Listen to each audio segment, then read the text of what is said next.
ಯಾರಿನಿ ಮೋಹಿನಿ.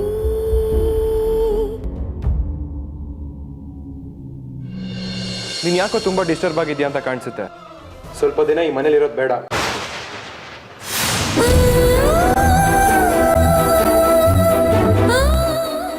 ನಿಮ್ ತಾಯಿ ಮನೆಗೆ ಹೋಗು. ನಿನ್ಗೇನೇನ್ ಬೇಕೋ ಎಲ್ಲ ವ್ಯವಸ್ಥೆ ನಾನು ಮಾಡ್ತೀನಿ. ಇನ್ನೊಂದು ಮಾತು ಚಿಕ್ಕಮ್ಮನ ಬಗ್ಗೆ ಕೆಟ್ಟದಾಗಿ ಮಾತಾಡಿದ್ರು ನಾನು ಮನುಷ್ಯನೇ ಆಗಿರಲ್ಲ. ಏನೋ ಅದು ಮಾಡ್ತೀನಿ ಇದು ಮಾಡ್ತೀನಿ ಅಂತ ಜಂಬ ಕೊಚ್ಕೊಂಡೆ ನಿನ್ನ ಕೈಯಲ್ಲಿ ಏನೂ ಮಾಡೋಕ್ಕಾಗಲ್ಲ. ಬಸ್ರಿ ಕೈಯಲ್ಲಿ ಕಣ್ಣೀರ್ ಹಾಕಿಸ್ತಿದ್ದೀರಾ ಅಲ್ಲ. ಈ ಶಾಪ ನಿಮ್ಮನ್ನ ಯಾವತ್ತೂ ಸುಮ್ಮನೆ ಬಿಡಲ್ಲ. ಶಾಪ ನಿಮ್ಮನ್ನ ಯಾವತ್ತೂ ಸುಮ್ಮನೆ ಬಿಡಲ್ಲ. ಮುಂದೆ ನಿಮ್ಗೆಲ್ಲ ನರಕ ಸಿಕ್ಕೇ ಸಿಗತ್ತೆ. ಬಾಗಿಲು ತೆಗೆದೇ ಇದೆ.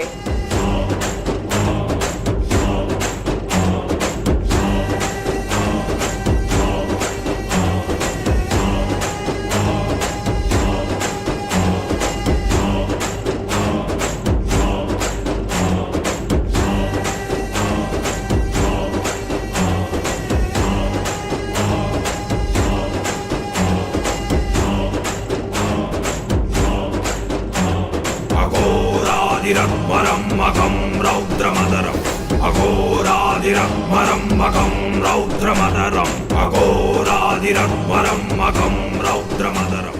ಅಮ್ಮ,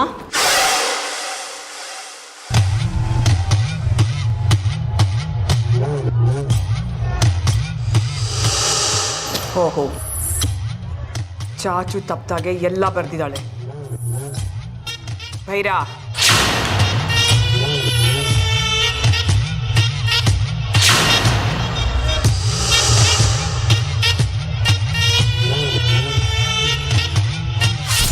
ಬೈರಾ, ಮಾ ಚಿತ್ರಾನೇ ಮುತ್ತುಗೆ ಪತ್ರ ಬರ್ದಿರೋ ಹಾಗೆ ಒಂದು ಪತ್ರ ಬರ್ಸು.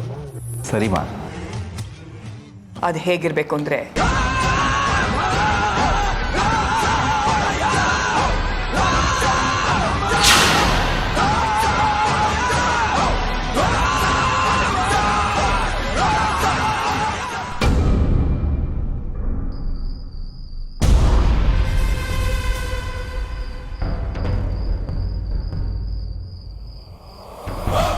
ಚಿಕ್ಕಮ್ಮ, ಯಾಕೆಲ್ರು ನಿದ್ದೆ ಮಾಡದೆ ಹೀಗೆ ನಿಂತಿದ್ದೀರಾ? ಏನಾಯ್ತು? ಇಲ್ಲಿ ನಡೆದಿರೋ ವಿಷಯನ ನಿನಗೆ ಹೇಗೆ ಹೇಳಬೇಕು ಅಂತ ಗೊತ್ತಾಗ್ತಾ ಇಲ್ಲ ಮುತ್ತು. ಪರವಾಗಿಲ್ಲ, ಹೇಳಿ ಚಿಕ್ಕಮ್ಮ. ಚಿತ್ರ ಮನೆ ಬಿಟ್ಟು ಹೋಗಿದ್ದಾಳೆ.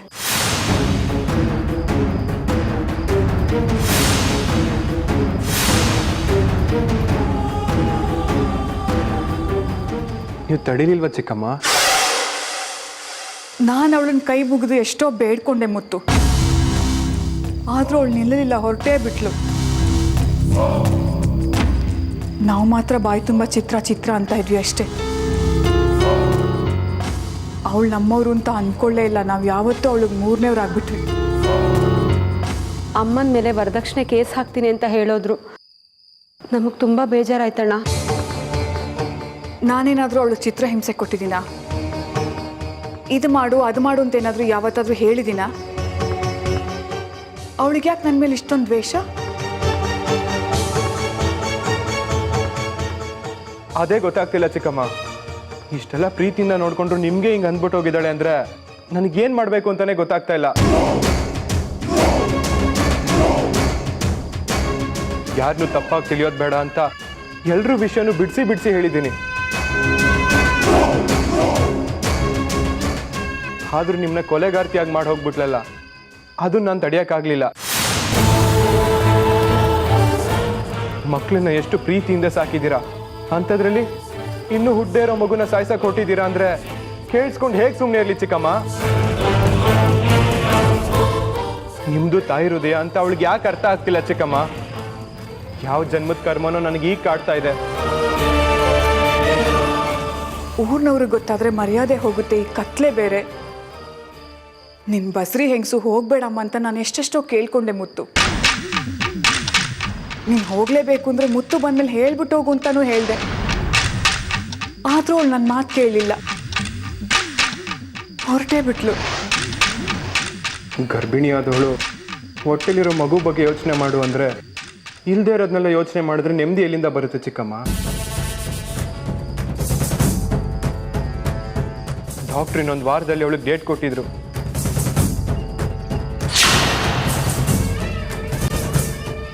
ಇನ್ನು 2 ದಿವಸದಲ್ಲಿ ಅವಳನ್ನ ಹಾಸ್ಪಿಟ್ಲಿಗೆ ಕರ್ಕೊಂಡು ಹೋಗ್ಬೇಕಿತ್ತು. ಇವಳು ನೋಡಿದ್ರೆ ಮನೆ ಬಿಟ್ಟು ಹೋಗಿದ್ದಾಳೆ. ಏನು ಮಾಡ್ತಿದ್ದಾಳೋ ಏನೋ.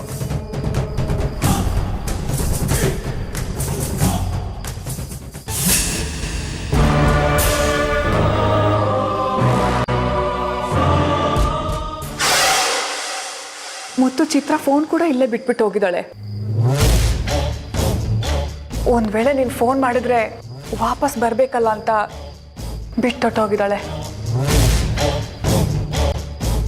ಹೌದಾ ಚಿಕ್ಕಮ್ಮ, ನಾನು ಅವ್ರ ಮನೆ ಹತ್ರ ಹೋಗಿ ಮಾತಾಡ್ಸ್ಕೊಂಡು ಬಂದ್ಬಿಡ್ಲಾ? ಏನಾದರೂ ಪ್ರಾಬ್ಲಮ್ ಆದರೂ ಆಗ್ಬೋದು. ಏನು ಪ್ರಾಬ್ಲಮ್ ಆಗಲ್ಲ ಮುತ್ತು. ಈ ಹೊತ್ತಿಗಾಗಲೇ ಅವಳು ಊಟ ಮಾಡಿ ನಿದ್ದೆ ಮಾಡ್ತಿರ್ತಾಳೆ. ಅದು ಅಲ್ಲದೆ ಅವ್ರ ತಾಯಿ ಜೊತೆಲಿದ್ದಾರಲ್ವಾ. ನೀನು ಈ ಹೊತ್ತಿನಲ್ಲಿ ಹೋದರೆ ಬಸ್ರಿ ಹೆಂಗ್ಸನ್ನು ಒಬ್ಬಳನ್ನೇ ಕಳಿಸಿದಿರಲ್ಲ ಅಂತ ಏನಾದರೂ 4 ಮಾತಾಡಿದ್ರೆ ಅದು ನನಗೆ ಸಹಿಸ್ಕೊಳಕ್ಕಾಗಲ್ಲ. ನಾಳೆ ಬೆಳಿಗ್ಗೆ ಚಿತ್ರನ ಮನೆಗೆ ಹೋಗೋಣ. ನಾನೇ ಅವಳು ಕೈಕಾಲು ಹಿಡಿದು ವಾಪಸ್ ಬಾ ಅಂತ ಕೇಳ್ಕೊತೀನಿ. ಕಡೆ ಪಕ್ಷ ಅವಳು ನನ್ನ ಮಾತು ಕೇಳಿಲ್ಲ ಅಂದ್ರೂ ನಿನ್ನ ಮಾತು ಕೇಳೇ ಕೇಳ್ತಾಳೆ.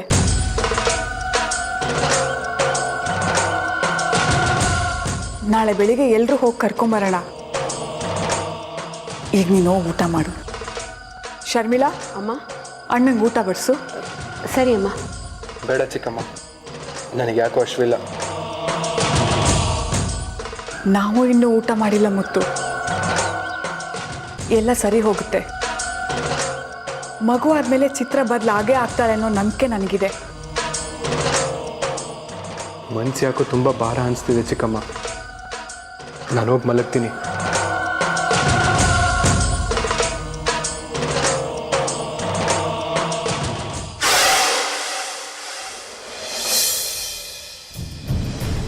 ಈ ಮನೇಲಿ ಯಾರೇ ಚಿಕ್ಕಮ್ಮನ ವಿರುದ್ಧ ಮಾತಾಡೋದಾಗ್ಲಿ ಅವ್ರ ಬಗ್ಗೆ ಅಗೆ ಸಾಚೋದಾಗ್ಲಿ ಮಾಡಿದ್ರೆ ಅವ್ರು ಈ ಮನೇಲಿರೋ ಅವಶ್ಯಕತೆ ಇಲ್ಲ. ಬಾಗ್ಲು ಸದಾ ತೆಗ್ದಿರುತ್ತೆ. ಅವ್ರು ಇಲ್ಲಿಂದ ಹೋಗ್ತಾ ಇರ್ಬೋದು. ಈ ಮನೆ ಬಗ್ಗೆ ಏನ್ ಗೊತ್ತು ನಿನಗೆ? ಊಟದಲ್ಲಿ ವಿಷ ಹಾಕಿದ್ದಾರೆ ಅಂತ ಹೇಳ್ದಲ್ಲ, ಇದನ್ನ ಯಾರಾದ್ರೂ ಊರ್ ಜನ ಕೇಳಿಸ್ಕೊಂಡ್ರೆ ಏನ್ ಗತಿ? ನೀನ್ ಯಾಕೋ ತುಂಬಾ ಡಿಸ್ಟರ್ಬ್ ಆಗಿದ್ಯಾ ಅಂತ ಕಾಣಿಸುತ್ತೆ. ಸ್ವಲ್ಪ ದಿನ ಈ ಮನೇಲಿರೋದು ಬೇಡ.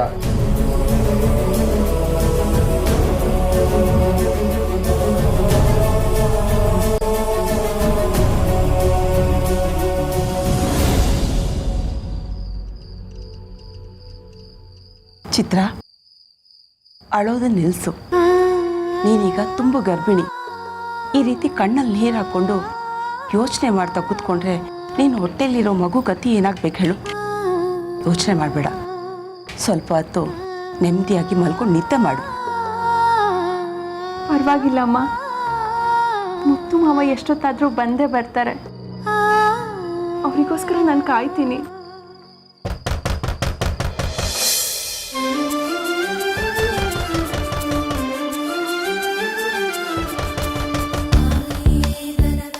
ಅಮ್ಮ, ಮುತ್ತು ಮಾವನೇ ಬಂದ್ರು ಅನ್ಸುತ್ತೆ. ಹೋಗಿ ನೋಡಮ್ಮ. ಏ, ನೀ ಕೂತ್ಕೋ, ನಾನು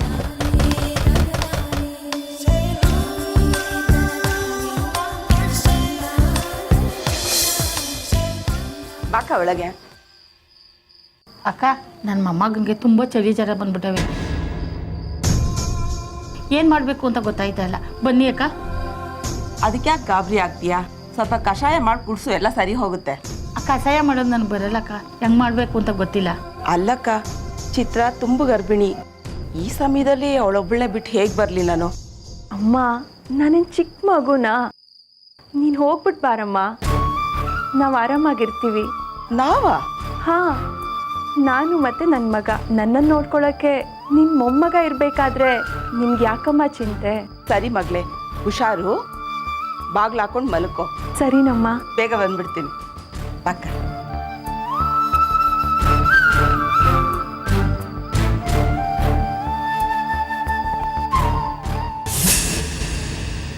ಬೈರಾ. ಅಮ್ಮ, ಮುತ್ತುಗೆ ನಾವೆಷ್ಟೇ ಹೇಳಿದ್ರು ಚಿತ್ರ ನಶೆಯಿಂದ ಹೊರಗಡೆ ಬರ್ತಾ ಇಲ್ಲ. ನಾಳೆ ಅವ್ನ ಮನೆಗೆ ಬೇರೆ ಹೋಗ್ತೀನಿ ಅಂತ ಹೇಳ್ತಾ ಇದ್ದಾನೆ. ಇನ್ನು ಅಲ್ಲಿಗೆ ಹೋದ್ರೆ ಅವಳು ಕಾಲ್ಗಾದ್ರೂ ಬಿದ್ದು ಅವ್ನು ಕರ್ಕೊಂಡು ಬರೋದ್ರಲ್ಲಿ ಅನುಮಾನನೇ ಇಲ್ಲ. ಅವಳು ಈ ಮನೆಗೆ ವಾಪಸ್ ಬಂದರೆ ನಮಗೆ ಅದಕ್ಕಿಂತ ದೊಡ್ಡ ಸೋಲಿಲ್ಲ ಭೈರ. ಆಮೇಲೆ ಅವಳು ಮಹಾರಾಣಿಯಾಗಿ ನಮ್ಮನ್ನು ಕಾಲು ಕಸವಾಗಿ ನಮ್ಮನ್ನು ಆಳ್ತಾಳೆ. ಹಾಗಾಗೋದಕ್ಕೆ ನಾವು ಬಿಡಬಾರ್ದು.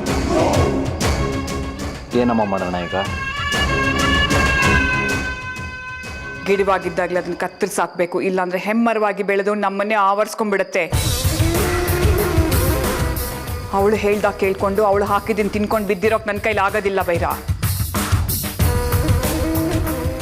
ಅದಕ್ಕೆ ನಾನೊಂದು ತೀರ್ಮಾನಕ್ಕೆ ಬಂದಿದ್ದೀನಿ.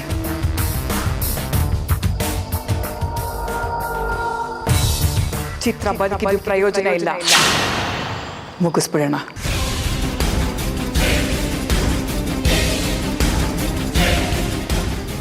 ಸಾಯಿಸೋದೇನೋ ಸರಿ ಅಮ್ಮ, ಆದರೆ ಹೊಟ್ಟೆಲಿರೋ ಮಗು ಅದಕ್ಕೇನು ಮಾಡೋದು? ಅಮ್ಮ ಇಲ್ಲದೆ ಇರೋ ಮಗುನ ಇಟ್ಕೊಂಡು ಏನು ಮಾಡ್ತೀಯಾ? ಮುಂದೆ ಅವನೇ ಈ ಮನೆಗೆ ವಾರಸ್ದಾರ ಆಗೋನು, ಮತ್ತೆ ನಾವು ಆಸ್ತಿಗೋಸ್ಕರ ಪಡೆದಾಡಬೇಕಾಗತ್ತೆ. ಸಾಯಿಸ್ಬೇಕು ಅಂತ ಒಂದ್ಸಲ ತೀರ್ಮಾನ ಮಾಡಾದ್ಮೇಲೆ ಚಿಕ್ಕ ಮಗು ಆದ್ರೇನು ದೊಡ್ಡ ಮಗು ಆದ್ರೇನು ಎಲ್ಲ ಒಂದೇ, ಹೊಸ್ಕಿ ಬಿಸಾಕದೇನೆ.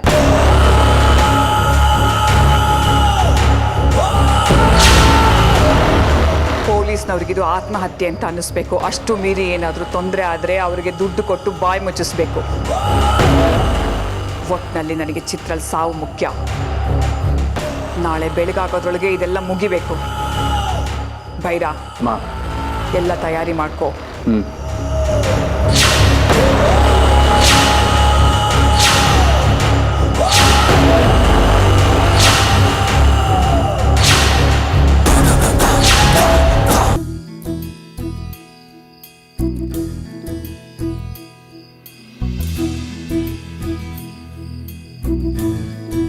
ಅಮ್ಮ, ಯಾಕೆ ಇವತ್ತಿಷ್ಟೊಂದು ಗಲಾಟೆ ಮಾಡ್ತಿದ್ಯಾ? ಅಪ್ಪನ ಹುಡುಕ್ತಾ ಇದೀಯಾ? ನೀನು ಹುಟ್ಟಿದ ಮೇಲೆ ನಿನ್ನ ಎತ್ಕೊಂಡು ಮುದ್ದಾಡಬೇಕು, ನಿನ್ನ ಚೆನ್ನಾಗಿ ಓದಿಸಿ ದೇಶ ಕಾಯೋ ಸಿಪಾಯಿ ಮಾಡಬೇಕು ಅನ್ನೋದು ಅವ್ರ ಆಸೆ. ಅವ್ರ ಆಸೆನ ನಾನು ಈಗಲೇ ಹೇಳ್ತಾ ಇದ್ದೀನಿ. ಆದರೆ ನಾನು ಹೇಳಿದೆ ಅಂತ ನೀನು ಅವ್ರ ಹತ್ರ ಹೇಳಬೇಡ. ಅಪ್ಪ ನಮ್ಮ ಮೇಲೆ ಸ್ವಲ್ಪ ಸಿಟ್ಟು ಮಾಡ್ಕೊಂಡಿದ್ದಾರಷ್ಟೆ. ಇಲ್ಲ ಅಂದಿದ್ರೆ ನಮ್ಮ ಜೊತೆಗೆ ಇರ್ತಾಯಿದ್ರು. ಅಪ್ಪ ತುಂಬ ಒಳ್ಳೆಯವರು ಕಣೋ. ಅವ್ರು ನಮ್ಮನ್ನು ಬಿಟ್ಟು ಎಲ್ಲಿಗೂ ಹೋಗಲ್ಲ. ನೋಡ್ತಿರು, ಬೆಳಗಾಗೋದ್ರೊಳಗಡೆ ಅವ್ರು ಬರ್ತಾರೆ. ಅಲ್ಲಿ ತನಕ ನೀನು ಆರಾಮಾಗಿ ನಿದ್ದೆ ಮಾಡು, ಆಯಿತಾ?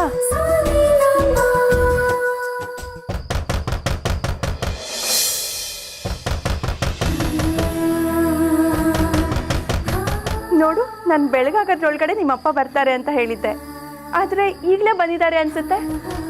ಅವ್ರು ಬಂದಮೇಲೆ ನೀನು ಸರಿಯಾಗಿ ವಿಚಾರಿಸ್ಕೊ. ಬಾ, ಹೋಗ್ಬಿಟ್ಟು ಬಾಗಿಲು ತೆಗಿಯೋಣ.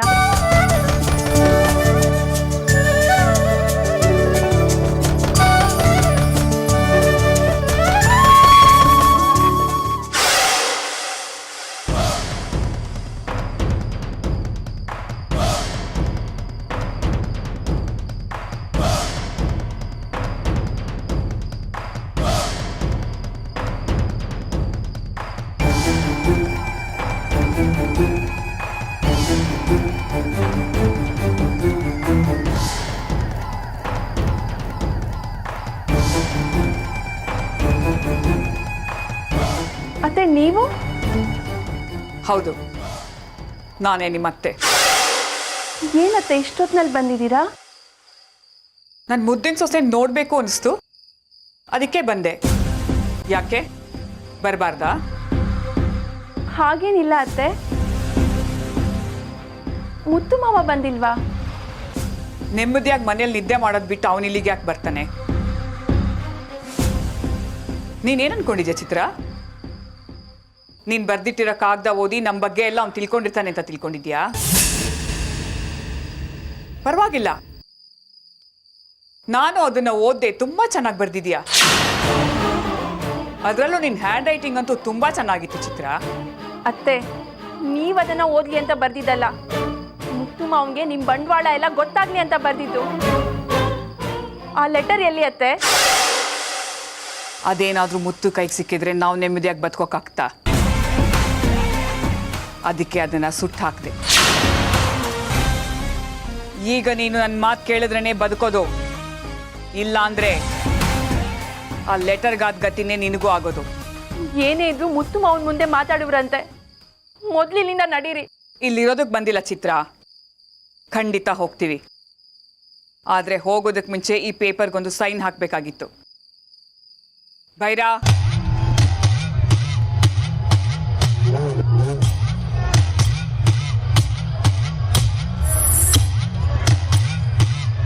ಅಯ್ಯೋ, ನಾನ್ ಸೈನ್ ಮಾಡಲ್ಲ ಅತ್ತೆ. ತುಂಬ ಸುಸ್ತಾಗಿದೆಯಾ? ಜೊತೆ ಗರ್ಭಿಣಿ ಬೇರೆ. ನಾವು ನಿನಗೆ ತೊಂದರೆ ಮಾಡೋದಕ್ಕೆ ಬಂದಿಲ್ಲ. ಇದಕ್ಕೊಂದು ಸೈನ್ ಹಾಕಿದ್ರೆ ನಾವು ಹೋಗ್ತೀವಿ. ನಿನಗೆ ಆಸ್ತಿ ಬೇಕಾ, ಪ್ರಾಣ ಬೇಕಾ? ಅತ್ತೆ, ನಿಮಗೆ ಕೈ ಮುಗಿತೀನಿ, ಏನು ಮಾಡಬೇಡಿ ಅತ್ತೆ. ನಾನೆಲ್ಲರೂ ದೂರ ಹೋಗಿ ಬದುಕೋತೀನಿ, ಪ್ಲೀಸ್ ಅತ್ತೆ. ನನ್ನ ಹೊಟ್ಟೆಯಲ್ಲಿ ನಿಮ್ಮ ವಂಶದ ಕುಡಿ ಬೆಳೀತಿದೆ, ಅದಕ್ಕೇನು ಮಾಡಬೇಡಿ ಅತ್ತೆ. ನಿನ್ನ ಮಗ ಹುಟ್ಟು ಬಂದು ಈ ಆಸ್ತಿ ನನಗೆ ಬೇಕು ಅಂತ ಕೇಳಿದ್ರೆ ನಾನು ಇಲ್ಲಿಗೆ ಹೋಗ್ಲಿ? ಪ್ಲೀಸ್ ಅತ್ತೆ. ಮುತ್ತು ಈ ಆಸ್ತಿಗೋಸ್ಕರ ಹೋರಾಡೋದ್ರಲ್ಲಿ ಅರ್ಥ ಇದೆ. ನೀನು ಯಾಕೆ ರಬ್ಬರ್ ಎಂದಾಗ ಎಳಿತಾ ಇದೆಯಾ? ನಾಳೆ ಯಾವುದೇ ಸರ್ಕಾರಿ ಆಫೀಸ್ ತೆಗ್ದಿರೋದಿಲ್ಲ, ಮರ್ಯಾದೆಗೆ ಸೈನ್ ಮಾಡೆ. ಸೈನ್ ಮಾಡೇ. ಇಲ್ಲ, ಯಾವುದೇ ಕಾರಣಕ್ಕೂ ನಾನು ಸೈನ್ ಹಾಕಲ್ಲ. ಮುತ್ತು ಮಾವನ ಮೇಲೆನೆ ಪ್ರೀತಿ ಇಲ್ಲದೆ ಇರೋ ನೀವು ನನ್ನ ಮೇಲೆ, ನನ್ನ ಮಗು ಮೇಲೆ ಪ್ರೀತಿ ತೋರಿಸ್ತೀರಾ? ಬರೀ ನಿಮ್ ಸಂತೋಷನೇ ನೋಡ್ಕೊಳ್ಳೋ ಸ್ವಾರ್ಥಿಗಳು ನೀವು. ಸೈನ್ ಹಾಕೆ. ಅಕ್ಕ, ಮಾತಾಡ್ತಾ ಇದ್ರೆ ಇವಳು ಮಾತಾಡ್ತಾನೆ ಇರ್ತಾಳೆ. ಇನ್ಮೇಲೆ ಮಾತಾಡಿ ಏನು ಪ್ರಯೋಜನ ಇಲ್ಲ. ನೀನು ಸುಮ್ಮನೆ ಇರು. ಸೈನ್ ಹಾಕು. ಮಾಡಲ್ಲ. ಸೈನ್ ಮಾಡು. ಹಣ ಹೋದ್ರೂ ನಾನು ಸೈನ್ ಮಾಡಲ್ಲ. ಅಮ್ಮ!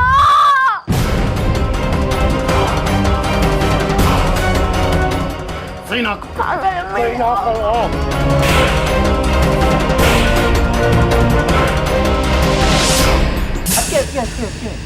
ಎಲ್ಲೋಗ್ತಾ ಇದ್ದೀರಾ ಅದಕ್ಕೆ? ಭೈರ, ನೀನಾದ್ರೂ ಅರ್ಥ ಮಾಡ್ಕೋ ಭೈರ. ಅವ್ರ ಜೊತೆ ಎಲ್ಲ ಸೇರ್ಬೇಡ. ಅವರೆಲ್ಲ ಆಸ್ತಿ ಹೊಡಿಯಕ್ಕೆ ಟ್ರೈ ಮಾಡ್ತಿದ್ದಾರೆ ಭೈರ. ಆಯ್ತು ಅದಕ್ಕೆ, ನಾನು ನಿಮ್ಮ ಮಾತೇನೋ ಕೇಳ್ತೀನಿ. ಆದರೆ ಆ ಆಸ್ತಿ ಪತ್ರಕ್ಕೆ ಸೈನ್ ಹಾಕ್ತೀನಿ. ಆಕೆ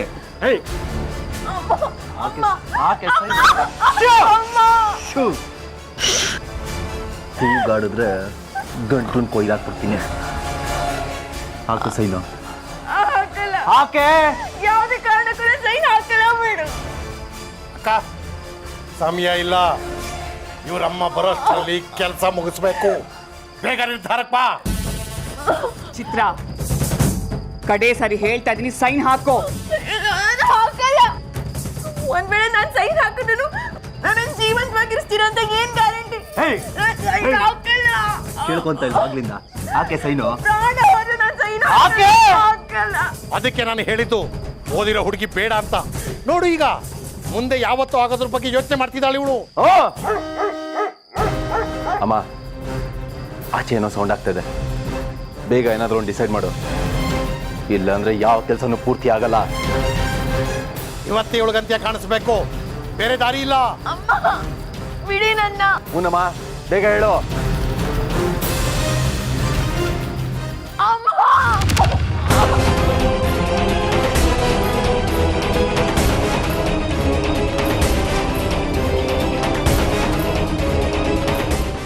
ಆಕೆ ಸೈನು. ಹೊಟ್ಟೆಲ್ ಮಗು ಇದೆ ಅನ್ನೋದನ್ನು ನೋಡ್ದೆ ನನ್ ಚಿತ್ರ ಹಿಂಸೆ ಕೊಟ್ಟು ಸಾಯಿಸ್ತಿದ್ದೀರಲ್ಲ, ನಿಮ್ಮನ್ನ ನಾನು ಯಾವತ್ತೂ ಸುಮ್ಮನೆ ಬಿಡಲ್ಲ. ನಾನು ಸತ್ ಮೇಲೂ ನಿಮ್ಮನ್ನ ನೆಮ್ಮದಿಯಾಗಿರಕ್ ಬಿಡಲ್ಲ. ಎಷ್ಟೇ ಜನ್ಮ ಎತ್ತಂದ್ರು ಸರಿ ಸರಿ ನಿಮ್ ಮೇಲೆ ಸೇಡ್ ತೀರಿಸ್ಕೊಳ್ದೆ ಬಿಡಲ್ಲ ನಾನು. ಒಬ್ಬೊಬ್ರು ಚಿತ್ರ ಹಿಂಸೆ ಕೊಟ್ಟು ಸಾಯಿಸ್ತೀನಿ. ಮುತ್ತು ಮಾವಂಗೆ ಯಾವುದೇ ಕಾರಣಕ್ಕೂ ಮೋಸ ಆಗಕ್ ಬಿಡಲ್ಲ. ನಾನು ಅವ್ರ ಜೊತೆ ಇರ್ತೀನಿ. ನಿಮ್ಗೆಲ್ಲ ನರ್ಕ ತೋರಿಸ್ತೀನಿ. ನೀಲ್ಕಂಠ, ಯಾಕೋ ನಮ್ಮ ಮುದ್ದಿನ ಸೊಸೆ ಉಸಿರು ಜಾಸ್ತಿ ಆಗ್ತಾ ಇದೆ. ಆದಷ್ಟು ಬೇಗ ಉಸಿರು ನಿಲ್ಸೋ. ಸಾಯೋವಾಗ್ಲೂ ಸವಾಲ್ ಹಾಕ್ತೇನೆ ನನಗೆ. ನೋಡೋಣ ನೀನಾ ನಾನಾ ಅಂತ. ನೀಲಕಂಠ, ಹಾಕೋ ವಿಷ ಅವಳ ಬಾಯಿಗೆ. ಸತ್ತ ಮೇಲೂ ಕಾಡ್ತೀಯಾ? ಅದು ಏನು ಕಾಡ್ತೀಯೋ ನಾನು ನೋಡ್ತೀನಿ. ಹಾಕು ನೀಲಕಂಠ.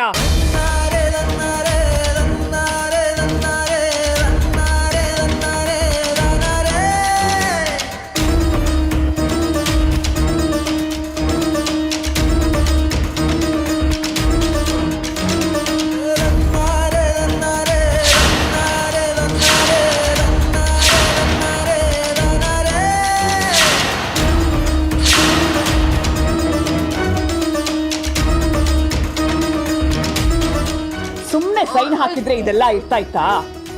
ಸೈನ್ ಹಾಕುಂದ್ರೆ ನಾಟಕ ಆಡ್ತೇನೆ, ಸವಾಲ್ ಬೇರೆ ಹಾಕ್ತೀಯಾ? ಸತ್ತ ಮೇಲೂ ನೀನನ್ನ ಕಾಡ್ತೀಯಾ? ನೋಡ್ತೀನಿ ಕಣೆ.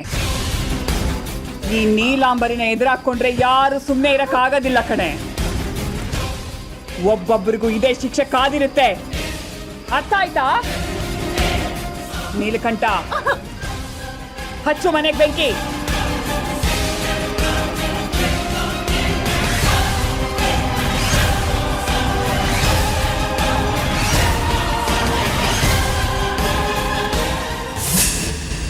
ಬೇಡ ಅಂತ ಹೇಳಿ ಅತ್ತೆ.